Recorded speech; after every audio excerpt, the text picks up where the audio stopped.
Mais c'est vrai que moi, cette pensée sociale, c'est quelque chose qui m'imprègne. Alors, pas depuis que je suis née, hein, je ne vais pas mentir, mais je sens que dans mon éducation, dans ma culture, dans ce que je suis, cette pensée sociale, elle a vraiment, vraiment beaucoup de poids dans ma foi. Et du coup, quand j'ai été, on va dire, jeune adulte, on avait monté un petit groupe qui s'appelait les Ateliers de la Cité pour réfléchir à cette pensée sociale. Donc c'est vrai que ça m'étonne quand je croise des chrétiens voilà, bien engagés, qui connaissent bien la Bible, etc. Et j'en ai encore croisé un dernièrement qui a dit « Mais j'ai jamais entendu ce mot ou cette expression, pensée sociale de l'Église, doctrine sociale de l'Église. » Donc moi, ça m'étonne. Mais d'autres gens qui me croiseraient seraient étonnés que je ne connaisse pas des choses de la Bible, etc. Donc voilà, je pense qu'on a vraiment chacun sa sensibilité. Et cette pensée sociale, moi, elle m'est chère. Alors Bruno m'avait dit, tu peux un petit peu regarder Evangelii Gaudium, chapitre 1, tu peux regarder Caritas. Il m'avait un petit peu donné quelques pistes, sauf qu'il y avait une piste qui était un petit peu erronée, et où le pape François expliquer en quoi c'était important de bien construire son homélie. Donc j'étais là-dedans, je me disais, oh là là, sur les fondements, là, qu'est-ce que je fais? Mais j'ai quand même trouvé que le pape François disait une bonne homélie, comme me disait un vieux maître, doit contenir une idée, un sentiment, une image. Et donc je me suis dit, je vais au moins prendre ça pour construire mon petit propos. Alors l'image, pour moi, la pensée sociale, ce serait un peu comme si on l'appliquait, si elle était vécue, le royaume de Dieu sur terre. Comme si le royaume de Dieu était déjà sur terre. Donc c'est facile à imaginer ou difficile, mais voilà, quel est le royaume de Dieu sur terre? Il y a une autre phrase que j'aime bien qui est dans une chanson, « Sur la terre commence le ciel ». Voilà, cette pensée sociale, il faut l'imaginer déjà sur terre. Et donc c'est l'objectif vers lequel nous, chrétiens, enfants de Dieu, on doit tendre pour vivre tous ensemble, heureux et dignes sur cette terre. On a l'objectif, on imagine plus ou moins bien avec cette image le résultat, mais on n'a pas forcément les moyens et les solutions parce que ce n'est pas un programme politique. Bon, ça j'y reviendrai, ça peut poser un peu problème. Mais donc c'est un but, un idéal. La pensée sociale, c'est une image, une proposition, celle du royaume de Dieu. Il s'agit d'aimer Dieu qui règne dans le monde. Dans la mesure où il réussira à régner parmi nous, la vie sociale sera un espace de fraternité, de justice, de paix, de dignité pour tous. Voilà, waouh! Alors l'idée de cette pensée sociale, d'où vient-elle?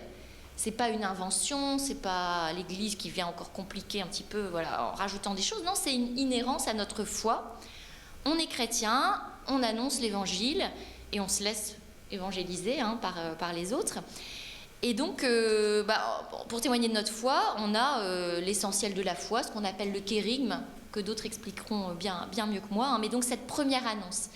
Donc évidemment, quand on est chrétien, on nous demande de faire cette première annonce. Et pour vivre cette annonce, il nous faut lire la Bible, c'est ce que je disais, étudier la Sainte Écriture. Voilà, des choses que certains ont en eux et savent faire facilement. Connaître toujours mieux la parole de Dieu, se familiariser avec elle. Et du coup, vous me direz, oui, la pensée sociale dans tout ça, en fait, on perçoit assez vite quand même que ça ne suffit pas de dire Jésus-Christ t'aime, voilà, quand on croise quelqu'un. Ça ne suffit pas. Et le pape François, dans Evangelii Gaudium, arrive très vite à parler de cette dimension sociale de l'évangélisation. On ne peut peut-être pas en rester à ce kérygme, ou en tout cas, on doit le décliner dans cette dimension sociale. Toujours évangéliser, c'est rendre présent dans le monde le royaume de Dieu. Voilà, donc il avance ce qu'on pressent au fond de nous, le pape, c'est que ce kérygme possède un contenu inévitablement social.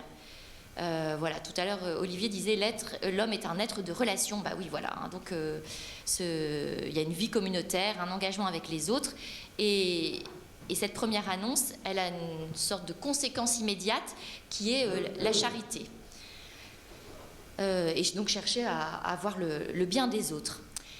Il est redit dans différentes encycliques, dans différents textes de la doctrine sociale que ce n'est pas une option. Voilà, c'est une foi authentique. Ça doit nous donner envie de changer le monde. Voilà, c'est pas une option. Et au cœur donc de cet enseignement social, il y a la charité, l'amour reçu et donné. Et Olivier a dit le sens de l'autre. Moi, je suis très sensible à cette expression. Voilà. Donc, au cœur de l'enseignement social de l'Église, il y a le sens de l'autre, le fait que nous soyons tous frères dans le Christ. Alors, quand on parle de charité, d'amour, il y a la valeur propre, l'infinie dignité de chaque homme. Hein. Dans Laudato Si, le pape François redit « L'être humain est aussi une créature de ce monde qui a le droit de vivre et d'être heureux et qui a de plus une dignité éminente. » Benoît XVI, lui, dans Caritas in Veritate, mettait l'accent sur 2 axes, la justice, le bien commun. Donc tout ça, c'est des choses qu'on va beaucoup entendre dans la doctrine sociale de l'Église, la justice, le bien commun, d'autres thèmes qui en découlent. Donc le bien commun, donc sa réalisation par la politique. Il y a des beaux mots, des belles phrases sur la politique, sur la paix sociale. Hein, et la paix sociale, c'est pas une absence de guerre ou une absence de violence. Non, la paix sociale, c'est une vraie paix qui est le fruit du développement intégral de tous. Voilà. Il y a aussi, on entend souvent parler de l'option préférentielle pour les plus pauvres. Ça revient souvent dans les textes de la pensée sociale. Pour les plus petits, toujours aussi en lien avec le bien commun. Hein. Les pauvres ont une place de choix dans le cœur de Dieu, au point que lui-même s'est fait pauvre. Le pape François dans Evangelii Gaudium. Voilà, donc une option pour les pauvres. Et puis on reparlera de la dignité, de la vie qui est sacrée, du tout début à la toute fin, de la fraternité, la solidarité, l'économie, l'argent, l'écologie. Et le pape redit très bien ça en disant que tout est lié dans le monde. Il parle d'écologie intégrale, comme on peut parler de développement intégral pour la personne humaine. Et ce que j'aime bien dans la pensée sociale, c'est que c'est la même pensée qui s'affine avec le temps. On en parlait tout à l'heure du temps. Alors, aller expliquer ça à des jeunes, de lire des encycliques sur une centaine d'années, même plus de...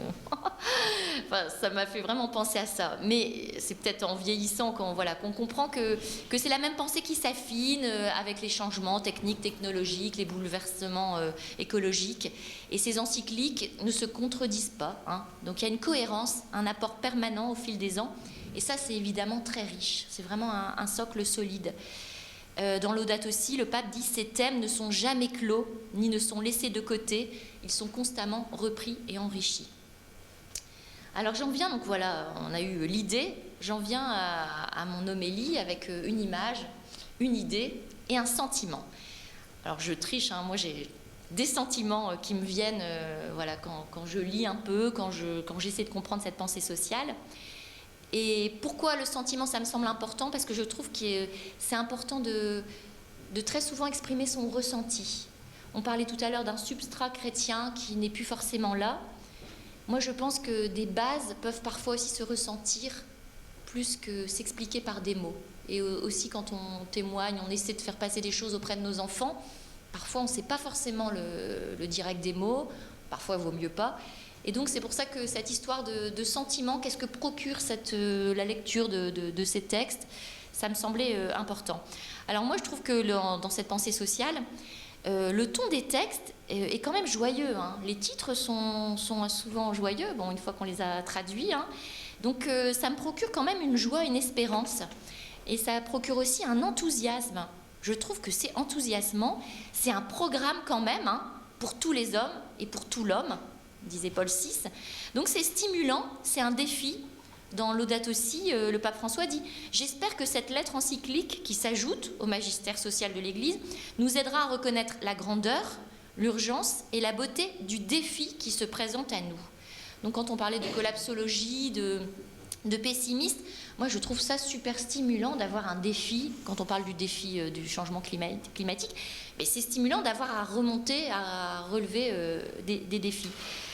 Cette pensée sociale, elle est aussi réaliste, elle est peut-être pas toujours optimiste, mais en tout cas réaliste, et elle est pleine d'espérance, et ça ouvre aussi à d'autres chemins du possible. Il y a, je trouve, une créativité infinie. Ça nous demande d'inventer sans cesse, ça nous bouscule, et ça nous invite à nous remettre en question. Voilà, pour la journaliste que je suis, je trouve que dans ces encycliques, il y a énormément... on nous demande d'exercer sans arrêt notre esprit critique. Et alors, je reprends des termes que j'ai lus, notamment dans Laudato Si. On parle beaucoup de paradigme, de l'invitation à chercher d'autres façons de comprendre l'économie et le progrès. On nous propose un nouveau style de vie, une nouvelle économie plus attentive aux principes éthiques.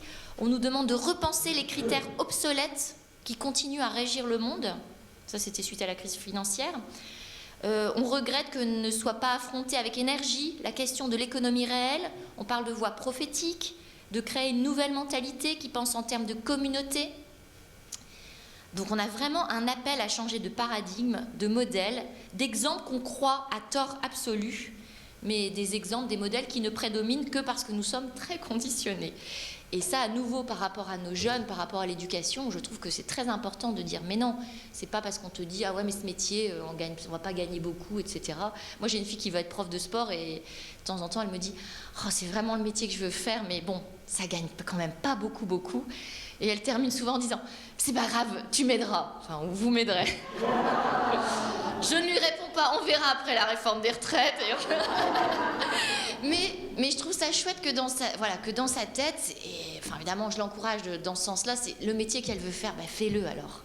Et alors c'est vrai, bon, si c'est pas moi qui peux t'aider, ou si t'arrives vraiment pas... Mais voilà, mais chaque métier devrait pouvoir permettre à chacun de vivre, hein, et ces écarts de salaire, tout ça, enfin moi je trouve ça assez insupportable. Mais donc je trouve que c'est tout un... le sentiment que ça me procure, c'est que ça donne sens à la vie sur Terre, hein, voilà, de construire déjà le royaume de Dieu. Et qu'il faut aider nos jeunes à se détacher, à essayer d'être acteurs de changement justement de paradigme. Hein, ça, c'est très important. Alors, il y a un petit sentiment quand même contradictoire, ça peut être le sentiment de découragement. On ne va jamais y arriver, on est limité déjà nous-mêmes avec nos manques, avec nos défauts, voilà, parce que c'est vrai que dans cette pensée sociale, je le disais un petit peu avec l'image, on a le but, on a l'objectif, mais on n'a pas franchement le mode d'emploi pour y arriver. Et pourtant, on a quand même des outils, on a une méthode. Je pense que le père Ulrich va y revenir en nous parlant de 4 principes, un peu pour agir, pour discerner. Donc il y a quand même, on n'a pas la solution, on n'a pas le mode d'emploi exact, aussi parce que l'Église est universelle, hein, et que la situation est différente d'un pays à l'autre, etc. Enfin, c'est compliqué, d'une religion à l'autre, hein, donc voilà. Mais et d'ailleurs le pape François nous redit, face à des situations aussi variées, il nous est difficile de prononcer une parole unique, d'apporter une solution unique, hein, comme de proposer une solution qui ait une valeur universelle. Telle n'est pas notre ambition, ni même notre mission. Il revient aux communautés chrétiennes d'analyser avec objectivité la situation propre de leur pays. Voilà. Il y a un autre mot qui revient, que je trouve aussi porteur, c'est le mot dialogue. Hein. Cette pensée sociale, elle doit nous pousser à dialoguer, à débattre, justement pour se défaire de certitudes, pour innover, pour inventer. Voilà, il faut privilégier une culture du débat, une ouverture aux idées, aux arguments. Donc dialoguer pour évangéliser, mettre la théologie en dialogue avec l'action sociale, avec les sciences, la raison, la philosophie, l'économie, la politique. Dialoguer et débattre. Laudato si, il y a la nécessité de débats sincères et honnêtes. Dire les choses avec franchise. On doit oser se dire les choses, hein, sans juger, sans blesser, mais il faut se les dire. À un moment, le pape François reparle de l'économie. Beaucoup de paroles dérangent dans ce système. C'est gênant de parler d'éthique, c'est gênant de parler de solidarité internationale. Il est comme ça, il répète plusieurs fois c'est gênant. Bah oui, mais bon, voilà, faut oser se dire les choses. Et autour du mot dialogue, il y a évidemment aussi la notion de vérité. Hein. Dialoguer, évangéliser en vérité, caritas in veritate. Et la doctrine sociale de l'Église est annonce de la vérité de l'amour du Christ. Voilà, cette doctrine est un service de la charité, mais dans la vérité. Donc aider chacun à chercher la vérité, à se poser les questions de sens, à discerner, en s'émancipant de ces modèles qui nous enferment, en les réinterrogeant sans cesse, sans les considérer comme immuables. C'est vraiment important dans l'éducation de se libérer de la pression sociale, la pression économique. Dieu ne nous met aucune pression, lui. Voilà, peut-être redire ça à nos jeunes, que Dieu ne met pas de pression, lui, hein. Voilà, et sortir de ces schémas formatés qui sont loin de ce qui est dans la pensée sociale de l'Église. Se poser les questions en vérité, un devoir de vérité, être vrai avec nous-mêmes. On retrouve aussi souvent le mot authentique, authenticité dans les textes de la pensée sociale de l'Église. Voilà, ce que je fais là, ce qu'on fait en groupe, ce qu'on fait dans nos institutions, à l'école, dans notre lycée, dans notre entreprise. Est-ce que c'est fait pour la plénitude humaine? Est-ce que c'est fait au service de la vie? Alors, pour reprendre un petit peu ce que je disais au début, c'est que j'ai l'impression que la lecture, l'étude de la parole de Dieu amène forcément pour moi à la pensée sociale, à un moment de notre vie de croyant. Tout comme la pensée sociale de l'Église, c'est peut-être un petit peu plus mon cas, donne forcément envie de lire, de mieux découvrir la parole de Dieu. Mais à un moment, ça se rencontre. On peut être à un moment plus il y a un va-et-vient en fait entre ces deux dimensions, cette évangélisation théologique et cette évangélisation sociale. Et donc à certains moments peut-être être décentré, être plus d'un côté que de l'autre, mais il faut chercher sans arrêt l'équilibre. Donc on peut aussi parler, je pense, d'évangélisation intégrale. Enfin, ça c'est moi qui le dis, mais bon. Voilà, une évangélisation théologique et sociale. Et je rajoute donc ce troisième point, dans un dialogue en vérité, pour aider chacun à croître. On ne peut pas évangéliser qu'avec des mots. On doit évangéliser aussi en actes. On ne peut pas évangéliser qu'en actes. Il faut parfois poser des mots. Et j'aime bien cette expression que j'ai entendue de quelqu'un qui nous a formés dans la formation diaconale. Mais ce qui est sûr, c'est qu'on ne peut pas ne pas. Voilà. Et moi, par rapport à cette pensée sociale de l'Église, c'est quelque chose qui m'anime. Voilà.